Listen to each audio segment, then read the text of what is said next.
Mother Knows Death, starring Nicole and Jemmy and Maria Q. Kane.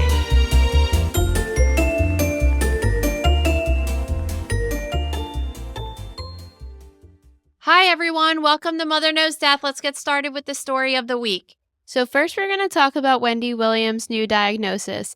So starting in 2021, Wendy Williams took a leave from her hit talk show, which kind of really confused everybody. She hasn't really been seen much in the public eye, so people are kind of like, what's going on?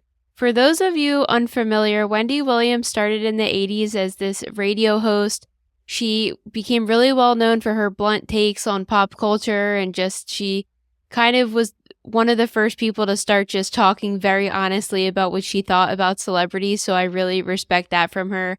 I personally loved her talk show. She got the talk show in 2008. I always thought it was really fun. She had a really charismatic way about going about it when, some of these other shows were pretty stiff and boring, or like Ellen pretending to be nice and dance all the time, making everybody uncomfortable. So in 2022, Wendy Williams ended up undergoing a very public court-ordered financial guardianship. So this has been kind of a mess. Like, what's going on? A couple years ago, Lifetime put out this biopic about her that wasn't done really that well. I watched it. I learned a lot about her life through all of her success. Her family didn't treat her that great. She really struggled with fertility. She ended up having a son, and she really wanted a girl, only to find out that her husband cheated on her and later impregnated a woman with a baby girl. So that sucks. Yeah, a really huge blow to her. I think because of all these struggles she had in her life, she turned to alcohol to kind of cope with, just the stressors of being a famous person and then having all of this go on in your personal life. So now it's coming out that she has dementia that they think is brought on by her alcoholism, as well as aphasia. So it's actually kind of crazy. So it's already known that if you have use of chronic alcohol throughout your entire life, you're at an increased risk for dementia. But it's actually interesting because adults that start drinking when they're older in life, so I don't know if she has been an alcoholic her whole life or she just started, but usually adults that start when later in life, like after 50 years old, they've done some studies to determine that these people might have early onset dementia and that they are turning to alcohol as a result of that. So that's kind of an interesting thing. I'm not really sure when she started, but yeah, it gives so it's frontal temporal lobe. So it gives the symptoms can range from just not being able to do things like the dishes or cook dinner, not remember how to do things, to having difficulty walking and just acting like really weird, because that's the part of your brain that is responsible for your personality. So it's not a surprise that I think that people have been thinking that she's kind of acting crazy over the past couple of years. And I mean, we got to take into consideration, she's only 59 years old. And I think that she's in the news a lot recently because of this documentary that people are saying that might be exploiting her.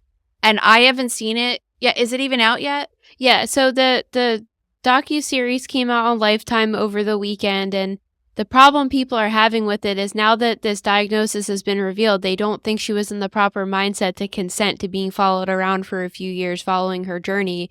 And the documentary really focuses on her family trying to reclaim their guardianship because a couple years ago, Wells Fargo, her bank, noticed really unusual transactions going on with her accounts and therefore fought to have her in a legal guardianship, making sure that somebody wasn't trying to manipulate her and take all of her money out. So she went under the guardianship of this New York City attorney, and the family's been really pissed about it. And the documentary is them highlighting why they think they should reclaim that guardianship. But in my mind, I don't think they've really treated her very right. She had the problem with her husband having affairs. I'm pretty sure her only child stole a lot of money from her. So it's kind of like, what's their intention in all of this? And the lawyer has now put a lawsuit towards Lifetime saying that they don't think this should be aired. Well, they didn't want it to be aired at all. And now that it's been aired, they want to try to cut it from replaying. So it's just kind of really sad because it shows her in a downward spiral. She has crazy mood swings. She'll be getting her nails done in one scene and being really nice to the nail tech, and then all of a sudden yelling at that person. And nobody wants to watch somebody, struggle with this. And I think it's really difficult. Yeah, and I've seen just photograph stills in the articles, and she looks terrible, and her eyes look really alarming, right? And she's always had bulging eyes. She has a history of Graves' disease. Yeah. And Graves' disease is an autoimmune condition of the thyroid gland that makes your thyroid produce too much thyroid hormone, which could just cause a lot of different symptoms, including like an increased heart rate, and it increases your metabolism, right? You also could get something called Graves' eyes disease, which is when there's inflammation behind the eye, and it could cause like fat to build up or behind the eye and around the eye, which causes it then to bulge out and look like that. So that makes sense as to why her eyes look just so different than they even normally look. But she just looks like she's not all there, and it is upsetting. And I think that her publicist was even saying that she wouldn't be cool with being shown like this. Like, she would be mortified if she was shown like this. And one of our great friends, her mom has dementia, and she always says that her mom would like die if she knew how she was living right now. And I think that a lot of people that are taking care of parents or older relatives that have dementia say the same thing, that they wouldn't want to really live like that, let alone be on national TV like that. And clearly it's because somebody's like, I wanted to mention this, that in one of I think it was the New York Post article, it was titled, and it said, "None of us should watch the heartbreaking Wendy Williams documentary." Like, that's what they wanted, because what happens when you say nobody should watch this? Like, everybody's going to watch it, right? Yeah, exactly. And this is making me really sad because we have an interview coming up next week about people that go unclaimed after they die and what happens with their ashes. And the authors follow around this woman that's kind of in a similar situation. She doesn't have much family that cares for her. And then when she has a couple nieces and nephews come around and realize she has money, then all of a sudden they want a guardianship over her instead of a neighbor that actually really has her best intentions in mind. So it makes me upset to think that her family's putting on this public image of, oh, we care, but I just think there's kind of nefarious intentions behind it. And that's what really makes me question it, because they haven't really been that awesome to her in the past, especially considering she provided them with an incredible lifestyle. All right, let's get on to some other celebrity news. Some really cool guy died this week. I was kind of bummed out to hear about that yesterday. I'm so sad that Richard Lewis has died at 76 after having a heart attack. Last April, he came out and said he was struggling with Parkinson's disease, so he was going to be retiring from stand-up comedy, but would continue his acting bout. The irony in all of this is he has always been in the show Curb Your Enthusiasm. He has been best friends with Larry David. They first met when they were 12 years old, and he said when he first met Larry when they were 12, he hated him. And That's then great. 10 years later, they reunited on the stand-up comedy scene and just kind of hit it off from there. So it's cool because he said that their relationship in the show really mimics their relationship in real life, and they just go off and say whatever they want to each other. And in the episode that came out 2 weeks ago, Richard's character, who is a false version of his real life self, said to Larry he wanted to put Larry as a beneficiary in his will, and they got in a fight because Larry said, "You just want me to put you as a beneficiary in my will." So it's definitely really, really sad. He's so funny. I love him on that show. That's where I'm most familiar with him. I know he's in Robin Hood too, and his claim to fame was he claims he coined the term from hell. So like date from hell. We had an episode called Flight from Hell. So I really use that terminology a lot, and I think he was just a really cool guy, and it's sad to see. Yeah, and he had Parkinson's, and there is some association. So he ended up actually, his cause of death was from a heart attack. That's what the news says anyway. And we know that they say that about everybody. So we have to use a little caution with that. But there is association with Parkinson's and heart disease because it can affect the autonomic nervous system, which is responsible for like the heart rate and blood pressure and everything.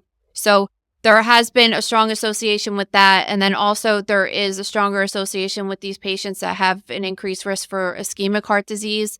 And they don't really know why, but there is an increased risk of it. So it's totally possible. It's just a bummer because he was 76, and I think 76 is still, you lived, I have all these like, I don't know what you call the milestones that you would hit just based upon all the autopsies I've done and all the dead people I've seen. And I always say like 70 is 75 to 80 years old. If you die, it's kind of young still in my opinion, but you still lived a full life. You more than likely got to, get married or have kids or do something really great with your career and see lots of different decades and have really a fulfilled life at that point. So it's just a bummer that because 76 is still kind of young. Yeah. So in other news, comedian Amy Schumer has now also come forward to say she was diagnosed with Cushing's syndrome. So can you explain what Cushing's is? I know we had a case of it in your book. Yeah, I was going to say that. So first, I'm not surprised because I diagnosed her with this like months ago, right? Her face, and the reason I say that is because when people have Cushing, they have this very classic face called a moon face, and all these people are like talking shit and saying that her face is fat and all, and I'm looking at it like, no, she has some kind of health issue going on. It was really clear. So Cushing's is a disorder of the adrenal gland where it makes too much cortisol. And it could happen for different reasons. It could make too much cortisol because of a pituitary tumor, which is actually in your brain, which sounds weird, but the pituitary gland controls the adrenal gland. So that could cause it. You could have a tumor in the actual adrenal gland, or it could be caused by people that take steroids. Like, so people that have not the kind you would think if you were trying to build muscle or something, but if you took steroids, if you were sick, chronic steroid use like prednisone or something like that for people that have like rheumatoid arthritis or something. Like Pop took that drug for a long time. It also causes other signature things. You get something called what we would call like a buffalo hump. Is like a large aggregate of fat between your shoulder blades, like up on the top of your neck. And I don't know if she has that. I never really looked, but now I actually will try to look after that. But you can get liposuction to remove that actually. So if she did have that, she could have gotten it removed. But also these very signature, like really dark stretch marks that you could get on your abdomen. So I think that the message here is that you could get blood tests to figure out if you have this, and you can take medications and sometimes reverse the symptoms of this. You should really check out so in my book, in the adrenal gland chapter, we talk about Cushing's, and I thought that case was really important to show because the woman that I showcase in the book, that it's her case, she showed pictures of what she looked like, and then after she developed Cushing's, what she looked like 2 years later, and you could see that she got all of the classics. She got the moon face, and she got the stretch marks and everything like that.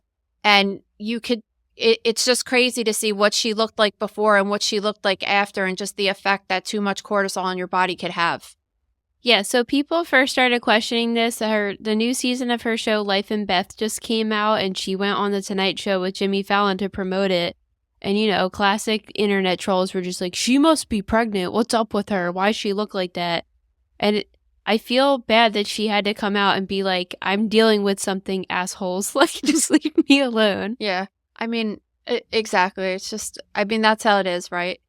I saw some picture of Taylor Swift wearing one of her outfits for her concert, and the one that she's most commonly with, and it was zoomed into her belly, and it was like, oh my God, is she pregnant? And I was like, well, it looks flatter than mine does, and I've even had a tummy tuck. Like, okay, this is just what people do. It's so irritating. Yeah.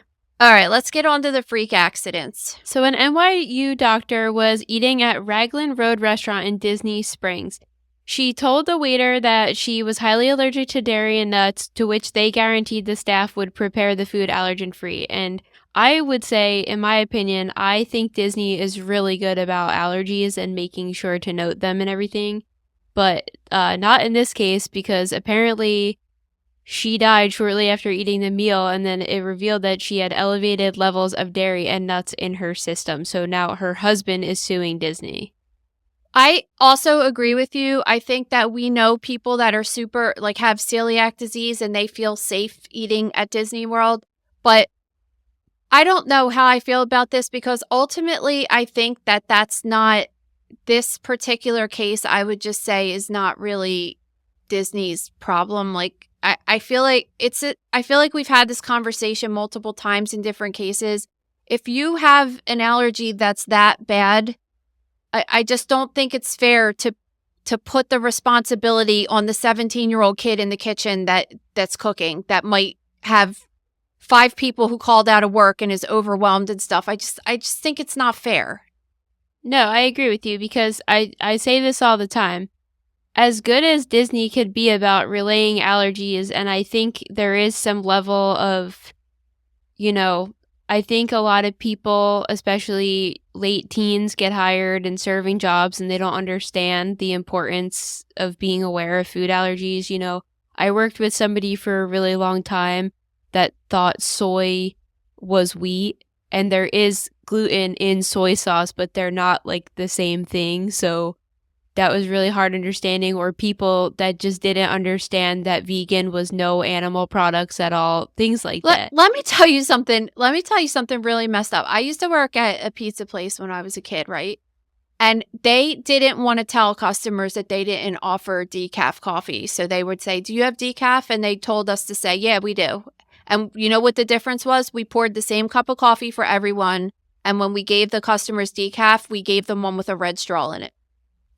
And that, like, looking back, I mean, like, but I was a kid and I was like, oh, that's not cool. They're going to be up all night. But there's people that have, when you get older and you learn about shit, there's people that have heart disorders that can't have caffeine. And, like, how fucked up is that to do that? But, like, ultimately, like, that restaurant owner didn't care, right? They just were trying to make money off of selling a coffee. Yeah, I think it's too much to put in people's hands like that. I think it could boil down to just innocent mistake. Sometimes servers are really working hard and, like, things just slip through the cracks. And obviously they should try to do their best, but things like this just happen, and they're not intentionally trying to kill somebody, and they're not even necessarily being negligent. Just things happen. But I kind of agree with you. Like, I think that the person took the proper, it's just one of those weird things. I think that person took the proper steps in alerting them of the allergy, but if your allergy is so severe that you could possibly die, then I don't know how you would go about that, because I feel like it's kind of one of those things are so hard to avoid, dairy and nuts in a food establishment, that maybe you shouldn't eat out. Yeah, I mean, that's how I feel too. I don't think it's necessarily fair to tell a person that they can't ever eat out the rest of their life, but, like, I just wouldn't trust it. Especially, I say that all the time with the kids with the peanut allergies and shit. Like, if I had a kid that had a peanut allergy that was that bad, I absolutely would not send them to school. Like, I would be too afraid to send them to school, because why is it the responsibility of other parents to not by accident, like, one of our schools or camps or something had a peanut policy, and then one day I sent her with, I don't even know, it was like something that came with Reese's Pieces M&Ms in it, and I, like, didn't even realize it, because I don't have a kid with a peanut allergy, so I don't pay attention to it. And they called me and were like, "You really can't send that to school," and blah blah blah. And I was like, "Oh, sorry, like, I didn't intentionally do it. It just was an accident." But what if my kid gave it to a kid that had the peanut allergy and stuff? Like, you're gonna sue me because your kid died? That's just not my problem. That's how I look at it. Yeah, it's a hard thing, because you want to try your best to accommodate the person, but at the same time, the whole world can't accommodate to very few people that are affected. So, all right. So the next story I would say is, now this is something I say is lawsuit worthy. So in May 2022, a New Mexico high school chemistry teacher encouraged students to duel with swords. So what could possibly go wrong, you might ask? Well, very quickly, somebody was injured pretty badly. So why would a chemistry teacher, like, you could, not that you could see, but let's say it was a social studies teacher that was teaching about, I don't even know, some sword fighting historical thing and wanted to bring it to the classroom to make it a fun day. What on earth is a chemistry teacher ever having to bring swords into school to demonstrate with the children? It doesn't even make any sense to me. Let me bring back another tale of my favorite class in high school, which was honors chemistry in my junior year. So, I think of like when we had break days, right? Where like the learning chemistry is pretty intense sometimes, especially when you're a little kid and like trying to understand stuff. So we would have break days where we'd play like bingo, or around Christmas time, my teacher was really cool and was like, if you guys bring in breakfast ingredients, we'll like make sandwiches during our lab day, right? Because we had like an hour and a half class instead of 45 minutes. Not, let me bring in some swords and you guys can duel. So, the number one rule in the lab is that you shouldn't eat in the lab, but continue. We cleaned and it was fine. We made, around this time, Paula Deen released this sandwich that was like it was like a burger with eggs in between 2 Krispy Kreme donuts. So we made that. Sounds amazing. We made it and it was amazing. Anyway, so this teacher took a Catania and rapier, I'm probably saying that wrong, style swords to school this day and had students rearrange the desk to form a ring in the middle of class and square off. So the first set of kids went for 2 minutes. 2 minutes is kind of a long time to be, quote, dueling. So, the next round of kids goes and then, a sword clips one of the girls and it ends up being really bad. And now she has permanent injuries.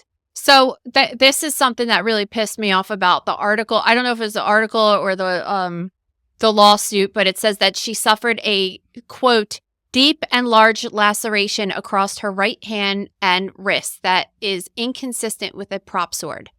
I can't stand when people use the word laceration to describe an injury by a sharp object. It seriously drives me nuts. Like that's... It's an incisional wound. It's a sharp knife. It's not, a laceration is from blunt trauma. Like if she got hit on the arm with a baseball bat and her skin split open, that would be a laceration. So that's just my little like pet peeve or whatever. But this chick had to go to the hospital and get surgery to repair her tendons. Like it was that bad. She has permanent nerve damage in her hand that like when I partially amputated my finger a couple summers ago. Oh my God. I still don't have feeling in my fingertip. Like I never will again for the rest of my life. It's a permanent injury. We really have a curse with hands. So I want to say I was first when I was washing that glass that broke and then sliced my hand, which missed my nerve by like a milli. Yeah, but that left like a gnarly scar on your hand. I have a really gross scar on my hand, and it's purple, like in the winter time around that area. And then you cut your finger, and then Louis cut his finger really bad, yeah, I too. forgot about that. Yeah, so I think now from the perspective of like, okay, I'm sending my 16-year-old kid to school, and I get a phone call that she got cut with a sword that you wouldn't even use in this country, right? Like, why is that even there? And she's in surgery getting her tendons repaired. Fuck yeah, I'm going to sue the school over that shit. Wait, so you're leaving out key good parts. So as soon as the 16-year-old girl got injured, the teacher said, I'm in trouble, and then made all the kids delete any videos they were taking. Like, okay, they were going to do that, right? And with iPhones, there's error prevention now. So if you delete something, there's like another level of deleting. So you can show your teacher like, oh, I deleted it, but it's in that secret folder, right, on your phone. What is happening in the world right now? You're sitting there saying, oh, when I went to high school, like we played bingo. And I want to say, like, you went to high school, what, 12 years ago now? You graduated? I graduated, 11 years ago. 11 years ago, right? That 11 years ago in this time period might as well be 50 years because what is happening in the world right now? So they didn't call 911 for like a half hour, and they didn't even tell, so they didn't tell her guardian, which was her grandfather, for 20 minutes after it happened, and then they didn't call 911 for another 10 minutes after that.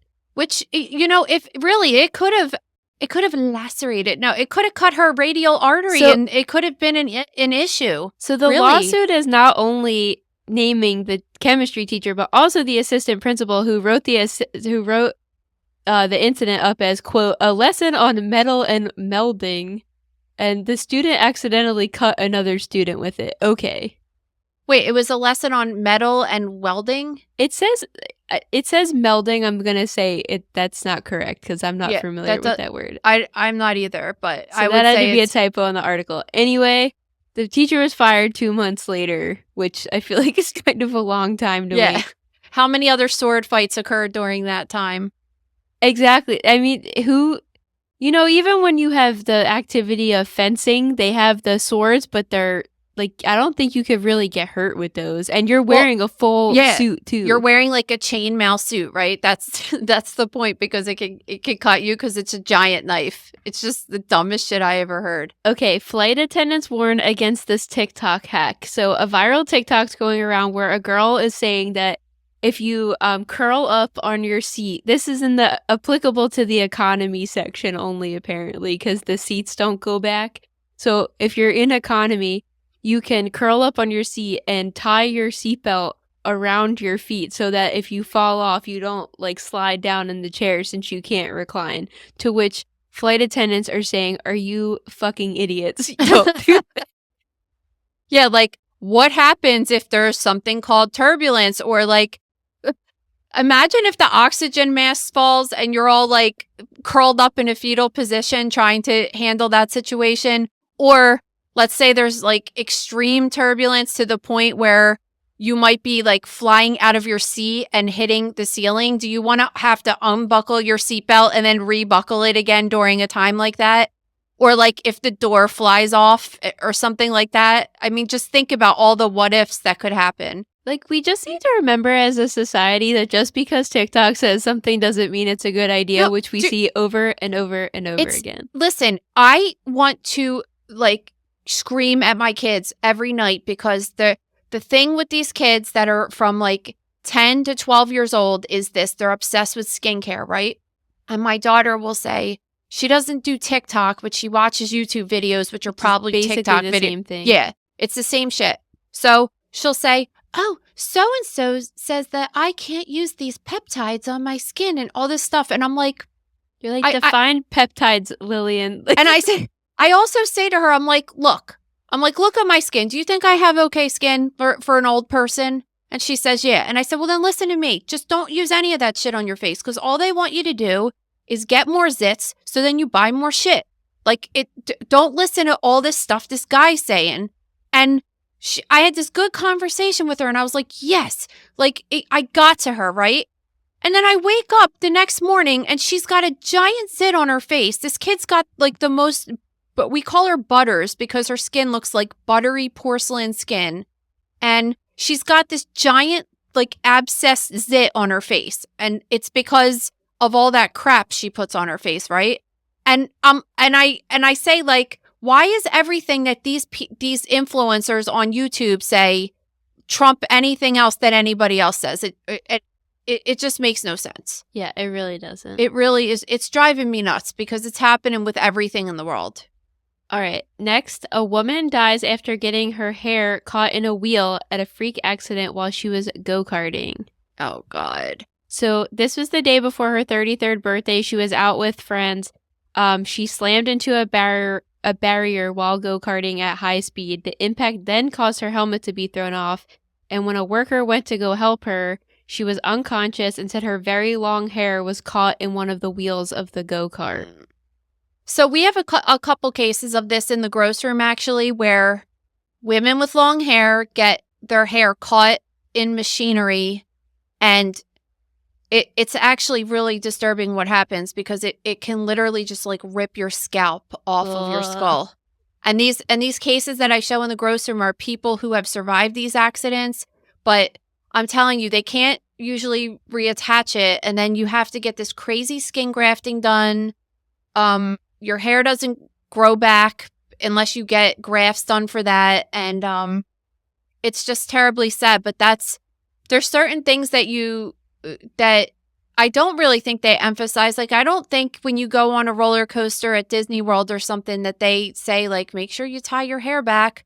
And most people's hair isn't that long, like down to their butt or whatever, that it would even be an issue. But it is something I think about on those roller coasters that are really close to tracks, when they go underneath another track and they're really close. And there's a case actually in the grocery of a woman that got her scalp ripped off at a carnival from a ride as well.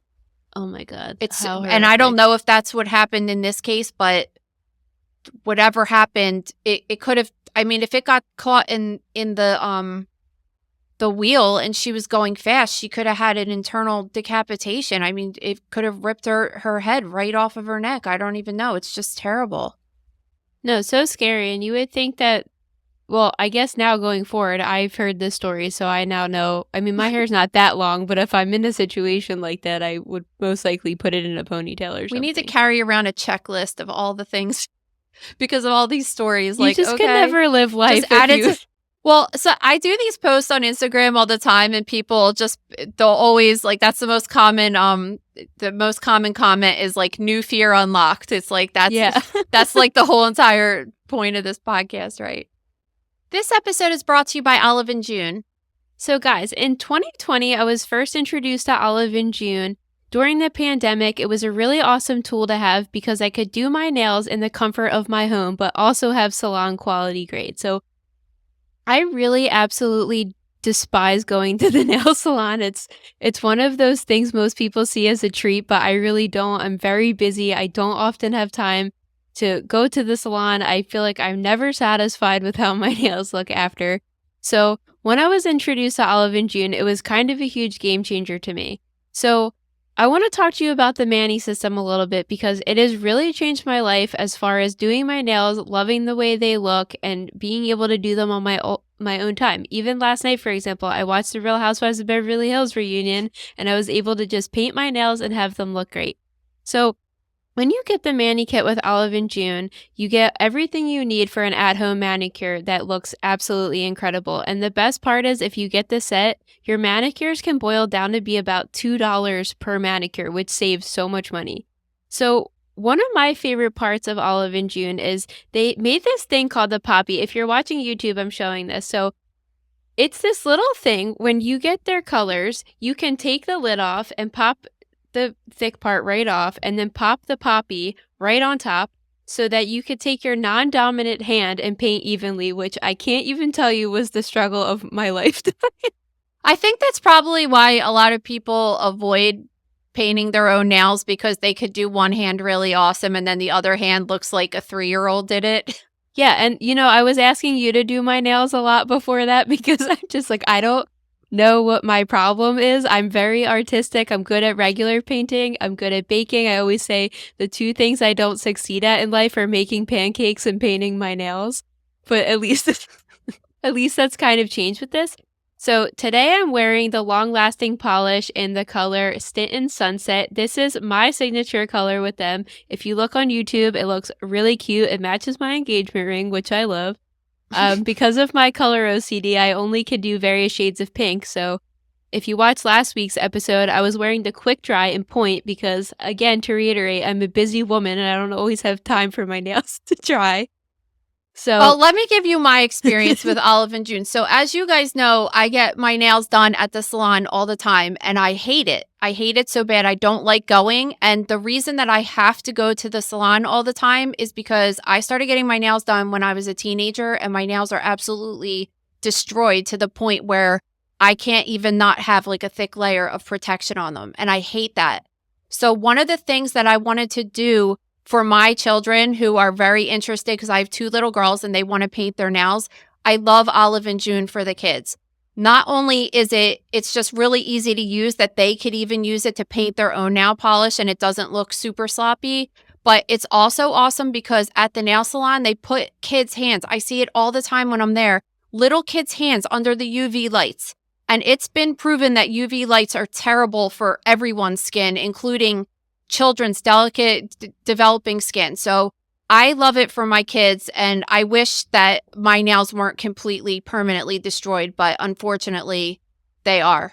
Yeah, so that's one of the best parts of Olive & June is it doesn't damage your nails in the way gel or acrylics do. They also have these amazing press-on nails. So what's really cool is they could come in designs so you could have the cute little design that's already painted on them, or you could paint your favorite color right over them if they're lasting really long. So they're giving us a really awesome deal for you guys today, which I know I'm certainly using because I definitely want to buy more colors.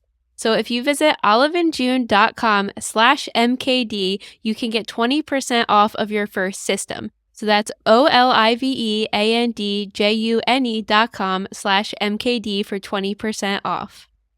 Thanks, Olive and June. Okay, let's get started with violent crime. So last week, a 22-year-old nursing student named Laken Riley was reported missing after not returning home while on a jog on the University of Georgia campus. So her body was found later that day in the woods behind Lake Herrick, and she was found unconscious, not breathing, and had visible injuries. It was determined later that she died from blunt force trauma to the head, and a man named Jose Ibarra, who's 26-year-old, has now been charged in the connection with her death. Do you know how insulting it is that they are putting out articles that say that there's a problem with women who want to run and that they're getting murdered or raped or kidnapped? Like, why is that even the concern out of all of these cases? It's just so nuts to me. It's the same thing as people saying if you dress slutty, you deserve to be raped. Like, that's absolutely ridiculous. Stop people from raping. Stop people from abducting women that are just trying to exercise. It's ridiculous. I know. I mean, like, the big thing in the news is that he was an illegal immigrant from Venezuela, I think, right? Yeah. And like, listen, I don't even feel like talking about that, and I don't even care about that. What I care about is that this guy, regardless of even where he's from, has been arrested several times doing shit and, like, keeps just getting let out and getting away with it. And now this. It's just like, I feel like I'm blue in the face just repeating the same things over and over again. Like, oh, this person has a long rap sheet and they didn't get in trouble. Shocker. Like, it's just so sad because you send your kid away to college. You think that they're going to be safe on campus. Apparently that campus is like really large and beautiful and they have an excellent police force and stuff, but you can't just have them watch every single person at every time. And I just think if you want to run up the street, even if you want to wear your like ear pods and you want to exercise, why can't you exercise? Like, why do you have to worry that some person and some criminal is going to come out of the woods and try to assault you and kill you, and you have to fight for your life? Yeah, I mean, I think the bigger issue here is, like you said, it's not like his status in the country necessarily, but it's the fact that he's a repeat offender that just keeps getting let out. And I think that we need to see some reform with this because we talk about it so often with sexual offenders, right? Like, they go to jail only for a couple years. And in my mind, I see rape the same as murder. Once somebody's been raped, even if they could mentally get past it, their life is ruined. It will never be exactly the same as it was before. So I think it should be treated as such, where you get a life sentence. I even think really it should be punishable by death, but that's a whole other argument. Well, I guess this guy was in trouble for trying to sexually assault a minor, actually, I believe it was. I think it was in New York. And then it's just like, oh, so you could just go move down to Georgia and just like, that's it. Like, but the problem is that they come from another country and we don't even know that, like, they could be a serial rapist in their country and then come here. We don't know anything about them. So it's like, you're treating it as their first offense, right? Maybe he did something inappropriate with a young person and that's his first offense here. But you don't know what that guy's been doing for the past 10 years of his life in another country. You know what I mean? It's just like, and that's where the problem lies in, is that you just don't know.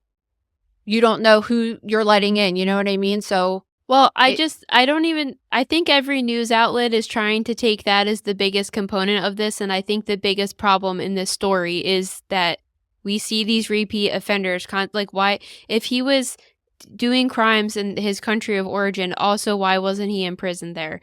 And well, because why did some countries don't even consider that a bad thing? Like, and that's why the did problem. Our system fail this girl as well? It's just, this is things we just are going to keep talking about. It hurts to talk about that. Yeah. This innocent girl's life was taken from her because we as a country cannot get our shit together in so many levels.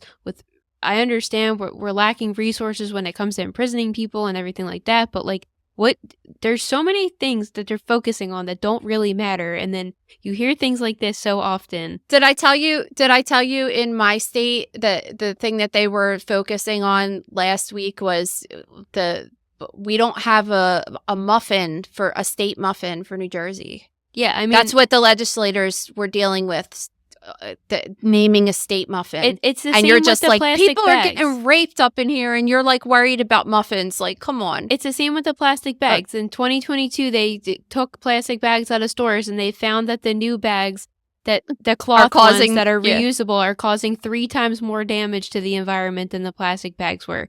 It's like, focus your energy on things that matter. It's just getting absolutely ridiculous. This next case is kind of crazy. So in Miami, it was a seemingly normal day when this guy made himself a meal, made himself some tea. He goes outside to take a call from his boss, comes back in and offers his girlfriend a bite of his tortilla. It's a tortilla meal. I'm going to assume it was like a quesadilla or tacos or something. What the hell's a tortilla meal? I don't know. Whatever it was. I want one, though. Yeah, I'm genuinely considering ordering tacos when we're done this today for lunch. But the girlfriend takes a bite of his spicy tortilla meal and says it's too spicy. So he offers the cup of tea to give her some relief, and she's like, no, I'm good. So then he takes the cup and takes a giant gulp of the tea, and immediately his throat's on fire. He realizes it smells like bleach really strong. He dumps it into the sink and finds remnants of these bleach tablets they have in the home in the cup, and says, did you put bleach in my tea? To the girlfriend. And she says, oh, I thought it was sugar. Oh, wow. You know it's not sugar. Also, an investigation found that they had powdered sugar in their house only, which was in an upper cabinet with other spices and baking materials, and the bleach tablets were kept under the sink. So not really any room for confusing them. Anyway, she's been arrested for attempted murder. So I had one time in surgical pathology, I received an esophagus resection, so a surgical specimen of an esophagus that a young girl tried to kill herself by drinking bleach. And it was so gnarly that what happened to her esophagus, it just had so much swelling and edema, and it smelled so terrible, just like dead tissue and blood and bleach. It was so terrible. And she ended up dying, of course. But they attempted to save her life by removing her esophagus. The active chemical in bleach is called sodium hypochlorite, and it's corrosive to tissues, and it causes tissue death. It could cause extreme burns, and it will kill you if you drink enough of it. It's just, it's not cool to do to a person, especially. No, and let alone yourself. And it was a tablet meant to be dissolved in a 5-gallon bucket, so I can't even imagine how potent it was. And in 4 ounces of tea. Yeah, and all the neighbors that saw this lady getting arrested were like, I thought they were really happy, and he seemed to think it came out of left field too. So what was going on with this lady? Yeah, don't know. Okay, next is this kind of wild thing. So a doorbell camera caught a father's murder confession. So newly released footage from a Ring doorbell shows a man confessing to the murder of his 22-year-old son. So if you watch this video, clearly an altercation was going on, and his wife had been communicating to the husband through the doorbell camera, because you know how you could talk through them? Yeah. So did you watch the video? Because yeah, I mean, like, their conversation, his confession isn't even the most disturbing thing to me. It's more how, like, the mom was reacting to it. Yeah, that's exactly. her son. Exactly. So I think the dad was in shock a little bit, right? Because he did start crying eventually, but he just was being very manic. But he's telling his wife through this Ring doorbell camera that the fighting got so bad with the 22-year-old son that he then shot him. So I don't know it wasn't really clear what they were fighting about. It seemed like the kid was just trying to be rebellious and irresponsible 22-year-old, and they just were screaming at each other, and it escalated. But you can see the entire conversation between the husband and wife of him telling her what happened, and then he says to call his brother. He calls 911 on himself. There's, in the video as well, there's some body cam footage of their arrest of him. Just like, how do you get to that point? But the mom is sitting there. I feel like she was asking her husband if he was okay. Yeah, it And was she, very bizarre. it was so bizarre. And I'm like, he just told you that he killed your son and you're worried about him being upset. I was like annoyed by that right there. Makes me think that the son was completely justified in fighting with them all the time because there's something weird going on there. Like, why would you protect the husband in that situation that just murdered your son? Especially because at the end of the conversation, she said he's going to jail. Like, she was worried about her husband going to jail, which I can't ever imagine being in this position where my husband killed my son, right? But I would probably be devastated on both ends. Like, my child's dead and now my husband's going away. Like, I just essentially lost my whole family. But you have to have some anger too towards the person that did that. What is going on in that household? Who knows? But all right, this next story is really disturbing. So, in a totally unlikely move, a Dunkin' Donuts employee offered a free cup of coffee to this guy in the drive-thru, to which he did not like. He took the hot cup of coffee and threw it back in her face, which gave her some severe burns. What is happening? Why would that ever prompt somebody to get angry? So, I don't know. So, they're saying that the motive is still really unclear. And then this study came out that between 2017 and 2020, they analyzed incidents at California large city big fast food restaurants. So you have to think like Sacramento, San Francisco, Los Angeles, right? So they take all this data from these major cities and they find that in this 3-year period, there was 77,000 violent or threatening incidents at fast food establishments.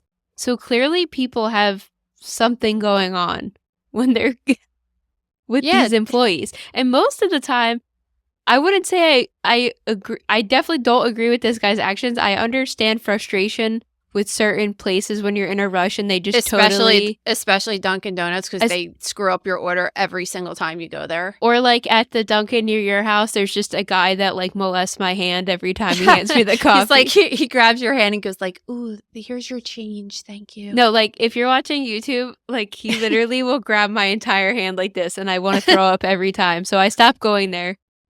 Because she drives out of the way to go to a different Dunkin' Donuts so she doesn't have to be hand molested by the Dunkin' Donuts. It is so inappropriate to be touching somebody like that. I'm sorry, but I actually did go there the other day, and another guy there was being creepy to me. Maybe so it's his son. It definitely sealed the deal. So do you remember, you probably don't because this was the year you were born, back in 1994, that McDonald's was sued because a woman got like 3rd-degree burns from the coffee. Yeah, there's like a famous Seinfeld episode about it. Yeah, I mean, it's true. And I used to think that at first when I heard it for years, I thought that it was kind of ridiculous that you would sue McDonald's for that. But then when you hear that they were keeping the coffee like 200 degrees and handing it over to someone and it spills on your lap, and apparently like the hotter the coffee is and the quicker it takes to burn you. So even if the coffee is 150 degrees, it could really burn your skin very quickly, as opposed to if it was, let's say, 120 degrees, it could be on your skin. It would need to be on your skin like a little bit longer in order to cause a burn. So, but I don't know, like Dunkin's coffee is really freaking hot. Like I get it, and I don't drink it, even try to drink it for like a solid hour after I get it. So I actually had a really interesting conversation only 2 weeks ago with Ricky about this, because I went to Dunkin' near my house. I got a coffee and it was so unbearably hot. I couldn't even hold the cup. Yeah, that happens sometimes. It hurts your hand to hold the cup, even with the double cup or the cup warmer on it. And I said, I don't understand the philosophy behind this, because most people getting coffee want to drink it immediately. And then he brought up a really valid point that the people that complain the most are the people that are going to want the hottest coffee. So is it better to leave it hot to avoid dealing with Karens? Because it will cool down for us that want to drink it at a normal temperature. When Gabe and I went to Cape May, right? We stopped at Dunkin' in our town on the way down the shore, and it took us about an hour. I think it takes like an hour and a half to get all the way down to Cape May. I didn't even start drinking my coffee until we got to the hotel because it was that hot. It's so hot. So I don't know I know that they have this thing that if they brew it like hotter, it tastes better, which is probably true because have you ever bought the Dunkin coffee and tried to make it at your house? Like it just doesn't taste the same ever. No. So I don't know what the case may be, but regardless, you getting any kind of hot fluid pushed into your mouth like that in your face, it could burn your mouth, your lips, your face, skin. She could get. It said that her skin blistered, but that could be like a severe 2nd-degree burn. And she could have permanent scars from that. And why? Because she was being nice. She probably made an extra coffee and was like, here, this happens sometimes, right? Yeah. Well, they're saying it mimicked this trend in the mid-2000s called Fire in the Hole, where teenagers would go to like McDonald's and order a soda and then throw it back in the place. But then a lawsuit ended up coming about because somebody threw one that was a soda mixed with hot sauce and it burned an employee really bad. Got in their Kids face. are so dumb. In my day, it was called coning, and we would go to McDonald's and grab ice cream cones upside down, and it was totally harmless and just idiotic. Didn't you just like put it on the like little stand like where when they're they would hand it to you, you would just grab it like upside down, like by the ice cream, and then drive away while staring at them. It was the dumbest shit ever. When you would have the ice cream on your hand. Yeah, it was it was when YouTube first started really coming around. So, all right, this next story pisses me off so bad. In June 2023, this mother thought it was a great idea to leave her 16-month-old daughter in her playpen for 10 days so she could go on vacation. Like, who did she go on vacation with? Well, and that person wasn't like, where's your baby? First of all, it said she went on vacation to Detroit, and I don't know who's going on vacation to Detroit, but then she went to Puerto Rico. Yeah, exactly. Nobody, I don't know. It was kind of reminding me of like Casey Anthony a little bit. Like nobody was like, where the fuck is your kid? Right? Or maybe she just lied and said it was with a caretaker. But when she returned 10 days later, shockingly, the girl was found not breathing. And the emergency responders claimed she was extremely dehydrated and died from starvation as well. So when they came to the house, was she dead already or was she still alive and like holding on to life? I couldn't really figure that out. And the reason I ask is because she was home alone for 10 days. And if you don't have anything to drink for even like a few days, you'll die. You can go without food that long, but without something to drink. So I was wondering if maybe she packed a couple bottles in her playpen and then the kid ran out or something.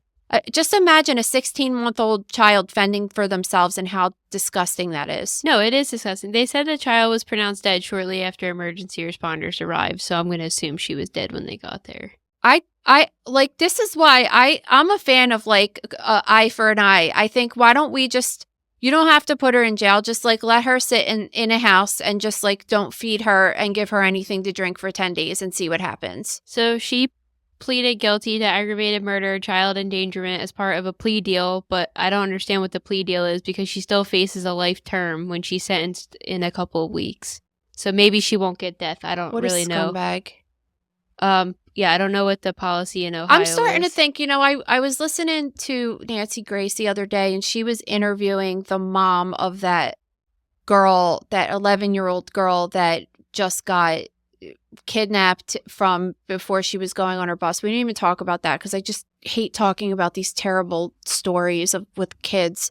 But Nancy Grace was interviewing the mom who had an interesting perspective because Nancy's just like, he needs to fry and die and get the death penalty.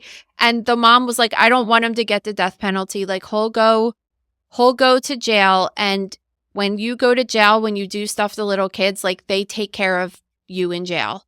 And and she would rather him get that treatment for the rest of his life rather than like getting the easy way out and getting the death penalty. And I think that that's an interesting way to look at it. Like this woman's going to be in jail and people are going to find out what she did to her kid. And hopefully she just gets karmic back. justice. Yes, exactly. Okay, so this next one happened in January on an Alaskan Airlines flight from Seattle to Vegas. This passenger made a weapon out of pens and rubber bands and started stabbing a fellow passenger in an unprovoked attack. I want to say, I guess this one slipped under the radar considering they had a door fly off only 10 days before this incident took place. So I guess that's why we're only hearing about it now. But it seems like this guy was paranoid that the guy sitting across from him was an undercover DEA agent or some kind of drug law enforcement officer, and thought he was following him around and it was related to the cartel, and so he tried to kill him. And it did turn out the guy was a cop, but it does seem like that it was pure coincidence. Yeah, and maybe just because the guy was a cop, he just looked like a cop, so that's why he thought that. But this guy, he wanted to kill him, and he stabbed him in the eye and was saying that he hoped he reached his brain so he could kill him. And when they arrested him, he said, "I'll only talk to the FBI." So, like, what is going on? Oh, that's so weird. Because he probably thought that that was really what he thought it was. That's insane. But they show a picture of the weapon that he used, and he literally has two pens next to each other that are rubber band together, and just new fear unlocked of another weapon that can be used. And, you know, we have talked about so many plane stories lately, and they're all Boeings, and they're all like Alaska Airlines or something of that nature. So I don't know. I want to hear a perspective from somebody on this flight. Guys, if you know a flight attendant that does TikToks or is really like does YouTube or any content creation related to flying, we would love to talk to them about procedures. We really have so many questions. So please message us and let us know if you know anybody that does that type of content. We would absolutely love to interview somebody about how they handle situations like this. Or if anybody was actually on one of these crazy flights like the Alaskan flight, I'd love to hear the experience, honestly, because it sounds like for when you're just a person that doesn't fly that much, you just think like, oh my God, I would just drop dead if that happened to me, right? Like I don't even know how you go on with your life after something like that. So it's just interesting. But in this case, it doesn't really seem like anybody else was at threat besides the guy that he stabbed. But apparently he was like bleeding all over the place and stuff. Like what is that like? Because every flight I've been on is relatively boring with the exception of the guy that jerked off in front of me. But, you know, I've never experienced anything like that. No. Yeah, well, at least this happened, not at least, but it happened towards the end of the flight, so they at least got to their destination because... Yeah, they didn't have to turn around after like 5 hours or whatever. Yeah. All right, let's talk about some medical news. A human finger has been found in the Walmart parking lot in Ohio. So last week it was a leg in the Bronx, right? Just like chilling on the platform. Still never heard. Like, I love that these news stories come out and it's like you just never hear anything else. Like, how was a human leg just on the platform of a train? And now there's just a finger at Walmart. And they believe it belongs to a woman and they don't know anything about it. And they do not suspect the finding is a result of a suspicious action, which I think is a really bold statement to make. I think, no, I understand this because it's the same exact thing I was saying about the leg, right?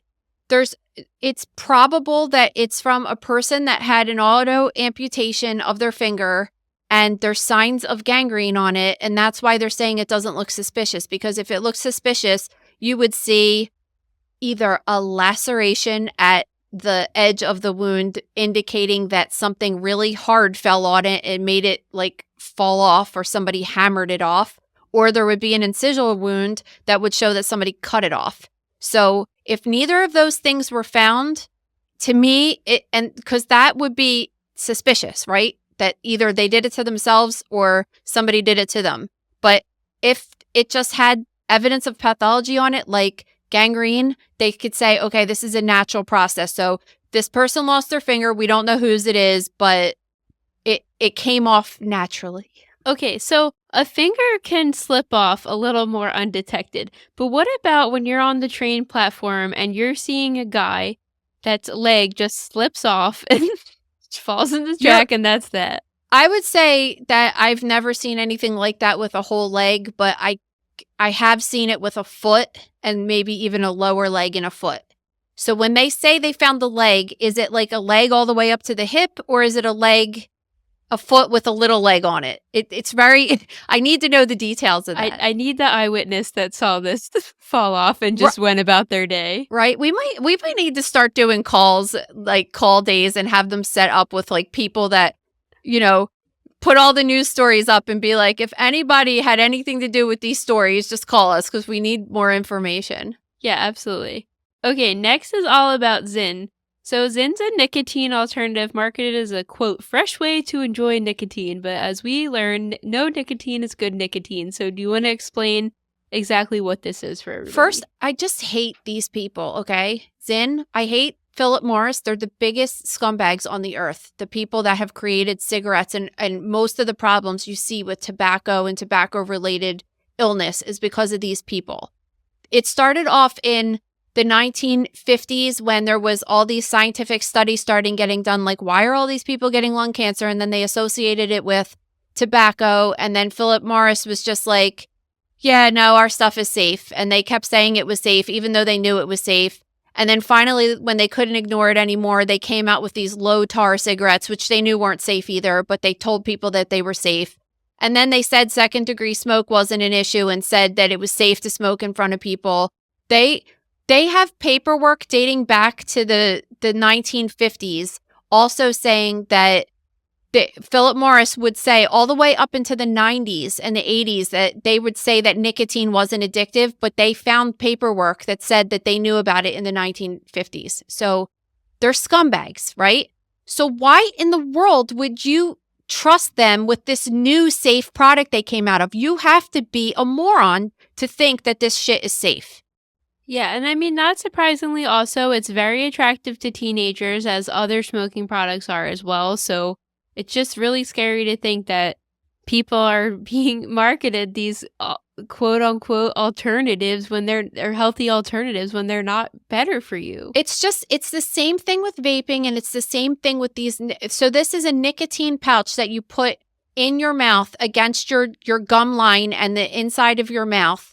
And it helps the nicotine get into your blood system. So they're marketing as like, it's safe. You're not burning it. You're not getting the carcinogens from burning it, which is true. However, you have no idea what the long-term effects of having that against the tissues in your mouth are going to be, which I assure you they won't be good. Nicotine is just not good for you. It increases your heart rate. It increases your risk for cardiovascular disease. It's not good. And the fact that they're bypassing, like they're saying that you have to be 21 to buy it, but they bypass the advertising stuff now and have influencer kids do it that can't be regulated as much. And it's so fucked up. Yeah, it really is. And then this kind of leads into our next story too, which is studies are coming out over time that showing that cannabis, whether smoked, eaten, or vaporized, is associated with higher numbers of cardiovascular outcomes. Duh. Yeah. Like, again, it's, I've been saying this all the time. They wanted to legalize it. At first, I was, years ago, when I really didn't read a whole lot about this and wasn't really up to date on how bad this really is until I started talking to one of the doctors that I worked with, who was a urologist. I used to be like, well, you know what? Weed's not that bad. If people want to smoke it, whatever. And it's just, it's really bad for you. It's bad for your brain. It's bad for your psyche, and it's bad for your body. I mean, they're doing these studies that are showing that you have a 25% more increase of a heart attack and a 42% chance, a higher risk of a stroke from using marijuana. I just don't understand. So what they do is they make it legal, right? And now everybody thinks that it's safe because the government says it's safe, and it's not. It's the same as alcohol. Like, there's this certain level of you think it's safe because the government says so, and it's just not. And I that's why I was kind of not for them making it legal, because we're going to see an increase of this. So like, we finally got people to stop smoking cigarettes as much, right? And now they're going to be smoking weed instead, and it's just going to cause the same problems. Yeah, so also speaking of dangerous is some candies I know you and I really enjoy. This story actually pisses me off too, because I think this is a good story that you guys should read the article because I can't list every single thing that's in this article that is considered a carcinogen that we're currently eating all the time. But, Easter's coming up, and the traditional thing that you put in a kid's Easter basket if you celebrate Easter is these marshmallow peeps, which are like, I've been eating them my entire life. Yeah, they're heavenly. But now they're saying that they certain colors of them contain this red dye number 3, which has been banned in Europe, right? Because it's a carcinogen. But in the United States, get this is the best part of it. It's banned in cosmetics because it causes cancer, but it's not banned in food. Yeah, like how fucked up is that? And it's like all it is, it's not like for a flavor or anything, it's to make a color. How ridiculous is that? And it's pink marshmallow peeps, purple ones. And like marshmallow peeps are not even the problem. It's in so many candies they have listed there. Yeah, the number one offender is candy corn, hot tamales, Pez, Six Licks. I don't know who's eating Sixlets. I mean, those are gross. I know. I used to hate getting those at Halloween, but they're actually kind of decent if you try them. They're just like weird. M&M's the most common, I would say. I mean, I eat M&M's. No, I thought all it said the that time. M&M's were good. I thought it was listed like M&M's don't have this. It was like no, I don't think so. I thought it was saying that they did. Maybe the red ones do. I don't know, but it's regardless. It's and in the article, what's even more disturbing is they go on to list other carcinogens that are in, and they tell you all the specific items at like McDonald's, Wendy's, and then other products that you can buy, Doritos, like things like that. And it just makes you mad because you just give these things to your kids, or you've been having them yourself. Now, like I've been having peeps since I was a kid, and I'm 44 years old. Thank God, I guess I only have them, once a year. But maybe not even maybe this Easter when I get them for my kids, like they're not having those colors anymore. And I actually did cut back because I love like Lucky Charms and my kids like them too. And I stopped letting them eat it every day because it's in those marshmallows too. It's just like, I'm not doing it anymore, but who cares? They don't care your kid's going to get cancer in 10 years or whatever. Like, but they're sitting there saying that there's this big increase in colorectal cancer in younger people. It's like, this is why. I follow this chick. I forgot to tell you this last week. I follow this chick on Instagram, and she posted she went to some, like organic coffee shop or whatever last week. It was just a story. And what she posted was that under like a pastry cloche, like a cake stand with the glass on top of it, they had a sign that says, "We bought this McDonald's meal in 2016." And it looked totally fresh. Yeah. There was no mold. It looked exactly like it did the day they got it. It was mind-blowing. Yeah, and I've heard that before too, but if you think, I mean, yeah, especially the meat is one thing because you're like, you could think about this when we say that they find bodies that are mummified or they don't decompose in the normal way if you put it in the right conditions, but that's actually disturbing. And I think some woman just found some hamburger from McDonald's from the 80s, like in her wall or something a couple months ago, and it didn't have any mold or anything on it. And I could tell it was from the 80s because it looked like the wrapper from when I was a little kid. They used to put them in these like little styrofoam boxes. It was nuts. But yeah, I mean, the thing is that our lives are set up to be on the go so much. And then all of these foods, these processed foods, everything's processed. And when you look at the ingredients on it, I mean, you would think that's something that was a carcinogen. I knew about the red dye for a while. I didn't know that it was banned in cosmetics and not in food in America. That's oh yeah, it's been for a while. That's nuts. Like, it's just nuts to me.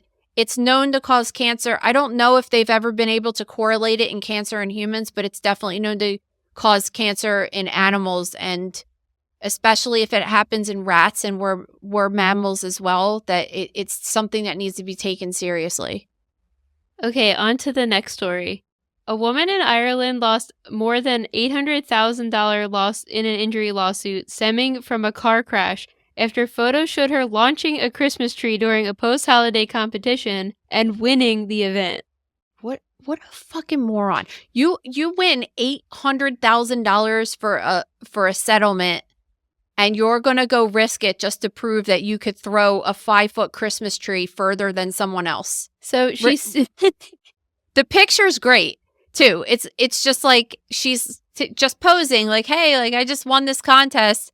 $800,000 is almost $1 million. So she sued an insurance company after a 2017 car crash and claimed that it caused debilitating neck and back pain that prevented her from holding down a job for 5 years. The car accident was the result of someone hitting her car from the rear and allegedly left her unable to carry her young children or complete common household chores.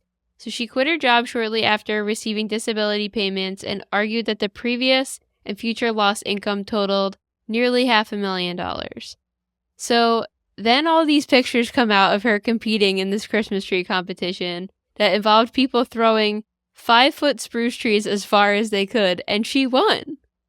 Oh my God. What? And that was only like 1 year after the accident, right? Yeah, so they were like, no. Good try. So they gave her the money and took it back? Like, how does that work? I fucking think it was idiot. in the middle of negotiations. I know a couple people that have tried to pull off these similar things, and it's just like, how, that's the thing. You might get away with it. She might have won the money, but like, how do you live your life always when you're actually not injured to pretend like you're injured? You're always going to get caught with a picture or a video or something because you can't just live in a lie your whole life, you know? I mean, it's just completely idiotic on all ends. She's a moron. This next one is the most disturbing story we're covering all week. You guys have to go in the grocery room, click on the link, and look at the photos because you just won't believe this. Sherry Moody, who is a 51-year-old high school teacher, didn't think anything of it when she got sick when she was on a field trip with her students. Within a couple days, she started developing flu-like symptoms, and then she was getting really lethargic, running a high fever, throwing up, she started having trouble breathing. So at one point, she asked her husband to take her to the emergency room, which she said she had never been to. If you look at the pictures, she looks like an extremely healthy 50-year-old woman. She's in shape. She says she eats really well. She exercises. So the doctors initially told her husband she had double pneumonia, which then led to sepsis, which then subsequently led to her hands and feet needing to be amputated. All right, so let me tell you what happened. She's 51 years old, but she had a history of rheumatoid arthritis, which is an autoimmune disease that attacks your joints.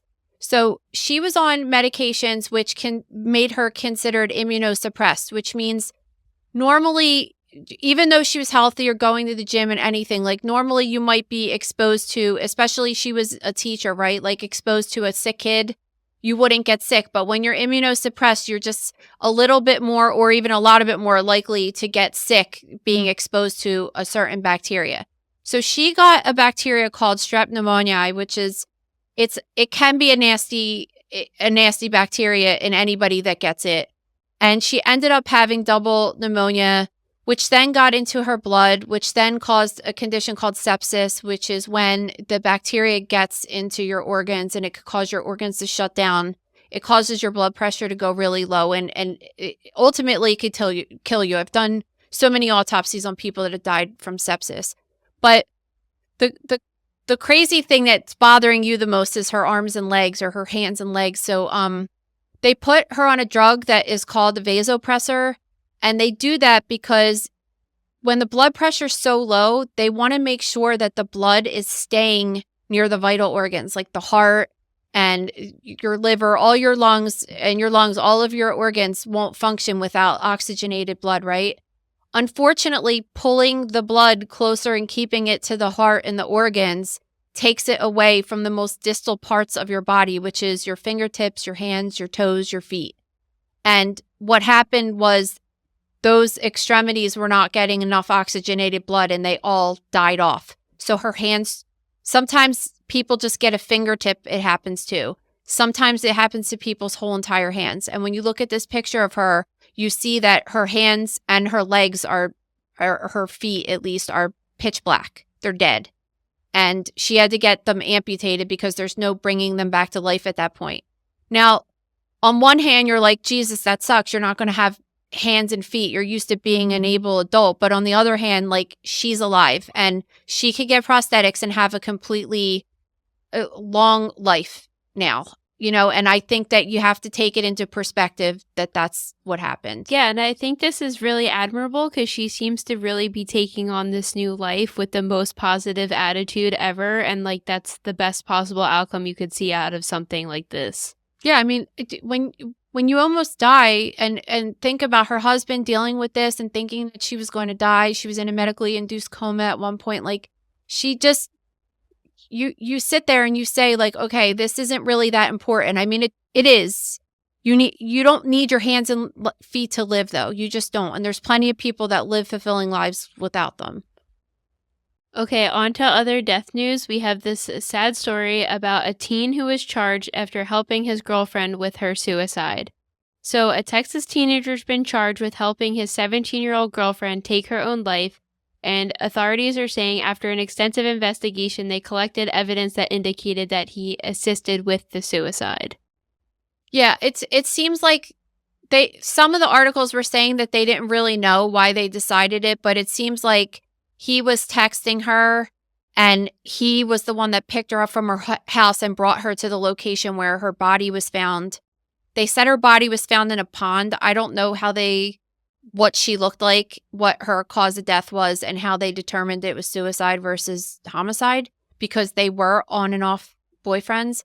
And he did lie about, I guess investigators asked him when was the last time he talked to her, and he said it was like a week prior or something, and here he was lying. So I don't know how they really determined that it was suicide versus homicide, but maybe they'll come out with that and let us know, because there's definitely ways to tell that. But yeah, I think that it especially makes me a little alarmed that they were on again and off again, what his intentions were, and why you would help someone do that instead of I guess the mom said she was trying to help her, right? It seemed like they were long distance and they had met when both of their families were on vacation. So maybe that was a contributing factor of why their relationship was on off.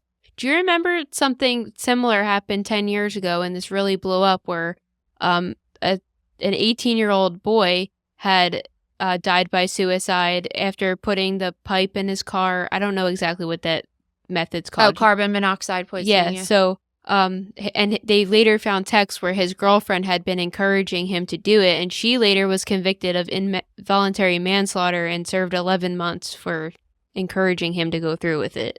Yeah, I agree with that. Yeah, because, you should be trying everything in your power to get somebody help, even if they really think it's the end of the road, and not be pushing them towards doing it. Apparently the mom had her in therapy, but when you're in crisis, like suicide crisis, going to a therapist once a week ain't going to do shit. You need like maybe inpatient treatment and medications and like a hardcore approach to get a person out of that space. And then having an influential person like a boyfriend kind of maybe not egging you on, but helping you along with it is definitely, he needs to be punished for that.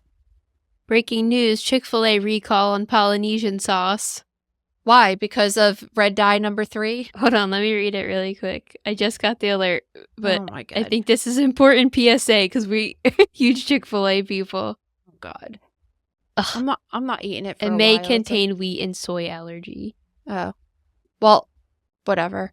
That's important to it is people important. that have silly.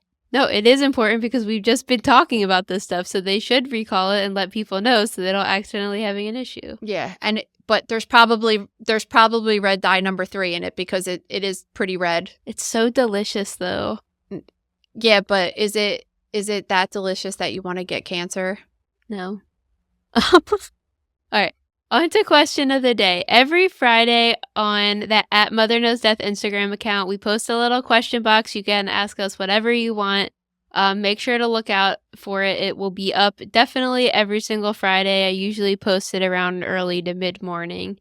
Then it stays up until Saturday morning. First, is there anything about autopsy that grosses you out besides smell/poop? The smell and the poop don't, I mean, they're gross. It's gross, but it doesn't really gross me out to the point where, like, I wouldn't do it. I mean, I wouldn't want to, like, eat lunch there although I have. Well, you said your number one is maggots gross Like, you out. well, maggots, definitely. Maggots, I don't know if they gross me out. They just make me feel like I have to take a shower, and they make me feel very itchy, and I don't like that feeling. Like, even if I just see one, it just triggers this response in me that makes me very itchy. Really, what grosses me out is if a person has been in the hospital for a long time and they might not have taken a shower for a long time. Sometimes their head is like really, really crusty, and I have to brush their hair when I make a part across their hair to take out the brain. And sometimes, like, if I'm using the comb, a piece of the comb will just get stuck on the scalp and like pull off these big chunks of like skin attached to some hair and stuff. Just think about it, like you shed all these skin cells every day, but when you take a shower, you're washing them off and cleaning off your skin, kind of exfoliating a little bit. But if you don't wash your hair for 3 months, you get like buildup on your scalp. And there's something about like wet hair and crusty scalp kind of is like gross. But I don't know if there's anything that would prevent me from doing it. There's definitely some people that smell worse than others. Things, pathology conditions that make people smell worse than others, like sepsis makes people smell really bad.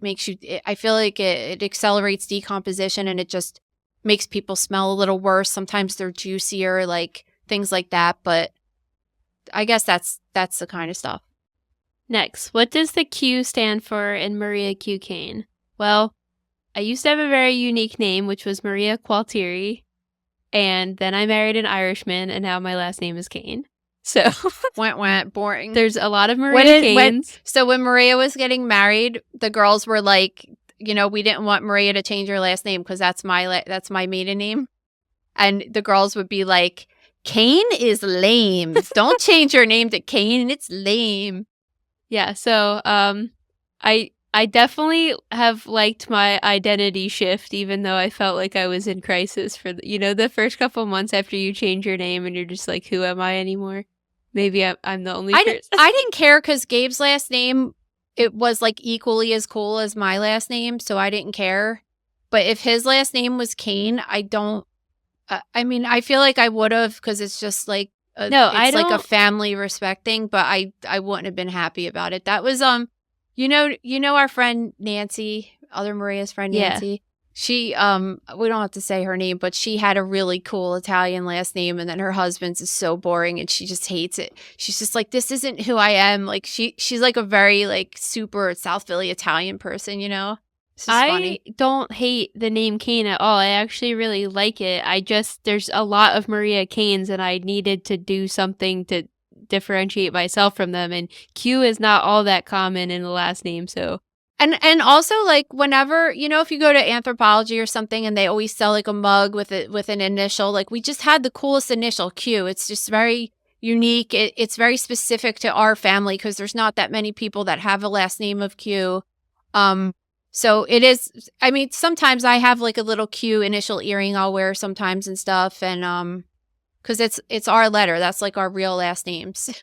Yeah. So I like my last name. I like my new last name because I like, just as like wife pride, having it tied to my husband, but also everybody could say it and spell it, which is totally refreshing. But yeah, it's been cool. So I wanted to keep the Q in there in some capacity because I loved my old last name, my maiden name, but I wanted to also honor my husband and take his name. But did I tell you that Ricky's cousin, whose last name is Kane, his wife's maiden name was also Kane? They're not related. Oh yeah, I know that. How boring is that? She was like, I didn't even change paperwork or anything because what was the point of going through it? Which I think's so funny. Okay, what are our favorite activities to decompress from the job? I like to decorate my house, so I like to paint my house a lot. I've painted a lot of my house, which, it's pretty much all done now, but I always am like, oh, I might want to change this or I might want to do this. So love doing that. And I love taking care of my plants, gardening. Maria kind of does the same thing. Like I'm dying for the spring to happen so I could do my outside world, because all I'm stuck with right now is my inside world. But Maria does a little bit. I do crafts too, but Maria does a little bit more crafts than I do. Yeah, I embroider a lot, especially in the winter since I've been in the house a lot more. I've been doing that. I'm working on a really cool Phillies cardigan right now, so I'm hoping that turns out really nice. And that you get done it next week so you could do mine before we go to the game. Yeah, we'll see. Yeah, I could. That's me getting blown off that's not happening. I'll have to wear some basic bitch Phillies shirt at the game, and you'll look all cute. Well, when I'm on my long drive next week, let me see where I get accomplished with my current sweater, and then we'll see where you fit in. And then I also read, and then I just love watching TV. So watch a lot of TV. I don't ever watch TV. Although we try to set time aside for like to do family night. So we do like family movie night, or we do family game night. We'll play like Monopoly or something. But we watched You're So Not Invited to My Bat Mitzvah. Mm-hmm. Is it Bat Mitzvah? Yeah. The girl one. And I loved it so much. It was so good. We watched it again last night actually. It's just so good. Like it's funny, and it's just it's about a dad that has 2 teenage daughters. So it's just like we're getting there, and we've had that with you, so it's relatable, and I loved it. But that's about the extent of TV that I've watched. Oh, I watched Millionaire Matchmaker reruns too. That was that show is just incredible. So it really is. It's just so bad. Like it's so bad it's good. But I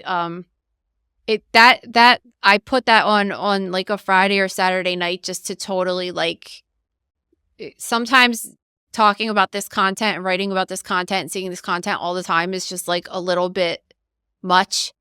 And when I want to completely like detach from reality, it's good to watch Patty Stanger blasting girls for like looking sloppy at dating events. Yeah, last week I feel like we had a lot of heavy stories, so I watched Catching Kelsey, the Travis Kelce dating show, which was actually pure joy because it was so dumb and like pure peak reality television, so I absolutely enjoyed every second of it. Because sometimes just, shows get really dark, and it's hard to talk about dark content all day and then watch dark content all night. Yeah, I was watching Forensic Files. I love Forensic Files. I think it's a really great show, but like it's heavy, and it's heavy on top of heavy. Like when I feel, people always ask me that, like, do you watch gore movies and stuff like that? Like I don't like to watch movies that are sad, that make me cry, even though like Barbie made me cry. I don't like to watch movies where people are getting hurt, and I just want to watch, like, that's why like You're So Not Invited to My Bat Mitzvah, because it's like it's just benign, and it just makes me smile, and it doesn't make me feel like gross, or although there are very awkward parts in it for sure, but not like that, not like the heaviness of the real life stories we talk about here. No, like I've been watching Eastbound and Down, which I don't know if you've ever seen, but I absolutely love Danny McBride, and it's about baseball, and it's so funny, and I just need that sometimes to just chill out. There's a lot of heavy things to be covered in this world. Yeah, definitely. And of course we are big, our family is big baseball fans, so is Easter our first game? Easter's our first game, but opening day is a couple of days before that. Oh, okay. Yeah, we have like partial season tickets, and we go, and all of us go together, and it's really great. So that's kind of our spring, summer, fall activity for all of us, and going to the shore in between. But sometimes we do that a couple times a week. So we're like huge Phillies people. Yeah, and that's the best way to decompress. Even when they have a horrible game, it's still nice to just sit there and eat snacks and nice weather and chill out and just watch it. Exactly. So thank you guys so much. We will see you next week, and have a great rest of the weekend. Thanks. See you guys.